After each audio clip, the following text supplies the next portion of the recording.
vous vous rappelez peut-être du schéma, du cycle du programme Aquagir ce matin. Il y avait une première brique qui était la sensibilisation, notamment à partir d'outils digitaux de sensibilisation.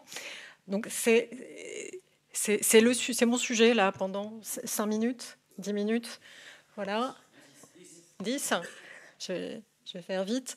Et il y a notamment cette plateforme digitale aquagir.fr qui a été lancée il y a 2 ans, qui est vraiment très orientée collectivité locale actuellement, et qui vise à accélérer leur passage à l'action en leur facilitant la conduite de leurs projets, de la sensibilisation au partage d'expériences.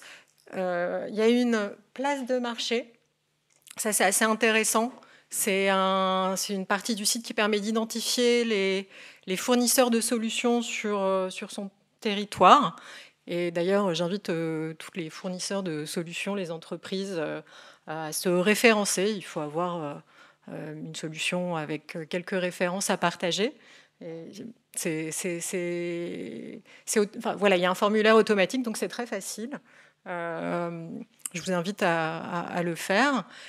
Il y a une hotline aussi, quelqu'un qui est là pour orienter les collectivités qui auraient un peu de mal à savoir par quel bout prendre leurs problématiques. Donc c'est un ensemble. Derrière tout ça, il y a toutes ces données qu'on partage sur le site. C'est pas juste la Banque des Territoires, hein, il y a un collectif de partenaires dès le départ, le Cercle français de l'eau, hein, qui dans la salle, les pôles de compétitivité, Aquanova, Aquavalley, le BRGM, la NEB, l'UIE. Et puis on espère d'autres, et notamment, on est tout à fait ouvert à accueillir d'autres contributions, notamment en termes d'expertise, de partage d'expérience. Les collectivités peuvent partager leur retour sur expérience qui positif ou même négatif. Hein, là, on n'en a pas pour l'instant, mais ça peut être intéressant aussi. Et on met à disposition des journalistes auprès des collectivités pour faire un papier, un contenu de retour sur expérience. Donc à moindre coût, vous avez la possibilité d'aider vos pairs à reproduire vos expériences fructueuses. Voilà. Alors, les domaines qui sont... Alors voilà, hein, là c'est le parcours de je mets à l'agenda, je m'inspire, je maîtrise les compétences clés. Il y a aussi des outils pédagogiques. Diagnostic, ça c'est certains outils digitaux, mais ça reste quand même du high level, hein, comme on dit. Pour des vrais diagnostics, il faut après faire appel à des prestataires spécialisés. Financement, là on a un module c'est ce dont je parlais ce matin en fait, un moteur de recherche qui s'appuie sur l'outil Aide des territoires. Et donc la place de marché avec les grandes thématiques du cycle, du grand cycle et du petit cycle. Et aussi, ça vaut la peine de le relever, tout ce qui est gestion des risques défense extérieure contre l'incendie. Voilà.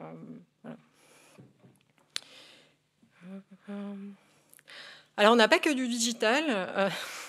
On s'est dit aussi que, notamment pour les élus ou les moins experts, mais qui ont quand même à traiter des problématiques de gouvernance, de coûts et financement, de responsabilité en lien avec les services d'eau et d'assainissement, ça pouvait être utile d'avoir des kits papier. On parle de kits papier qui peuvent être commandés directement via le site Aquagir et qui sont des outils de pédagogie, mais aussi d'échange, de dialogue entre les élus et les agents.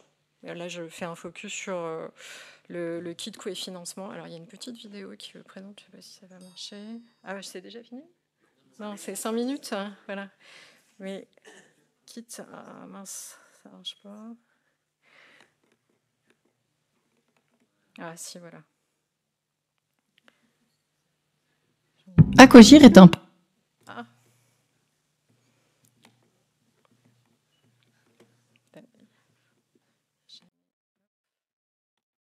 parcours d'accompagnement pour l'ensemble des collectivités territoriales afin de faciliter le passage à l'action sur la gestion de l'eau. Les services d'eau et d'assainissement ne se limitent pas à une gestion technique. Ils ont aussi une dimension territoriale. Derrière le prix de l'eau se cache une série d'enjeux complexes qui n'ont eu de cesse d'augmenter depuis ces dernières années. Des enjeux environnementaux et climatiques imposent une gestion plus rationnelle de l'eau, et aussi des enjeux économiques liés à la gestion budgétaire des services d'eau et d'assainissement. Baisse de recettes, augmentation des coûts, vieillissement des infrastructures, arrivée de nouvelles normes et redevances. Le prix de l'eau répond enfin à un enjeu social, puisque l'ensemble des usagers doit pouvoir accéder à l'eau à un coût raisonnable. Les élus chargés de ces services doivent appréhender facilement leurs coûts et leurs besoins en financement et en investissement afin de mener une réflexion sur la tarification. Le kit du coût et financement est conçu pour être un outil de dialogue entre les élus et les agents. Le kit est composé de plusieurs outils. Un schéma, appelé Petit cycle de l'eau, qui permet de matérialiser le patrimoine matériel et immatériel de ces services. L'outil central du kit est composé de 3 parties. La partie coût, qui permet d'appréhender les autres coûts du service, tels que la disponibilité et la qualité de la ressource en eau et les besoins en investissement. La partie financement, qui permet de connaître les subventions et les investissements en cours, mais aussi ceux qui sont disponibles. La partie prix, qui permet de connaître le prix actuel de l'eau potable et de réfléchir à la stratégie tarifaire. Le kit est un outil de médiation afin de faciliter le dialogue et de favoriser la collaboration. Construire aujourd'hui une stratégie tarifaire adaptée aux enjeux du territoire et aux usagers est indispensable pour garantir l'accès à l'eau de demain. Vous pouvez commander gratuitement une version imprimée ou une version numérique du kit sur le site aquagir.fr. C'est le moment d'agir. Alors contribuez au collectif sur aquagir.fr.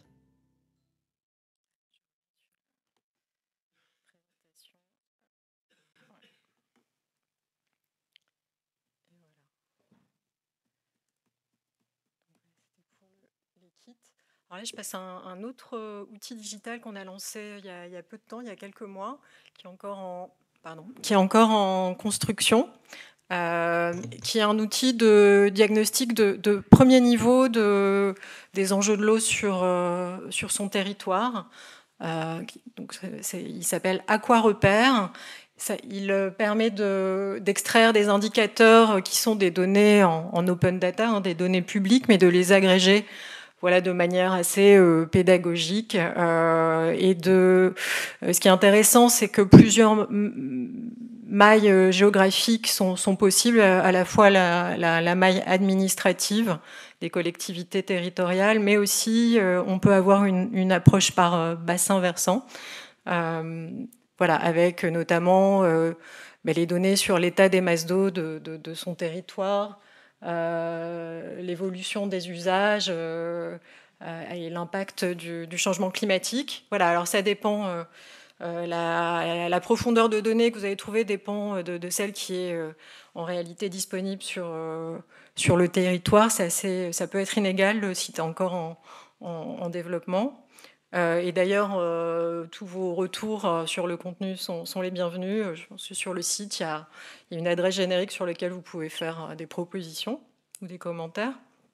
On peut rentrer un peu plus dans le détail des rubriques qualité, quantité. Et par exemple, sur les éléments quantitatifs, on peut identifier, là on le voit sur le territoire, les principaux points de prélèvement. Et donc, par exemple, les usagers hors service d'eau principaux des territoires. On voit qu'il y a une industrie, une usine.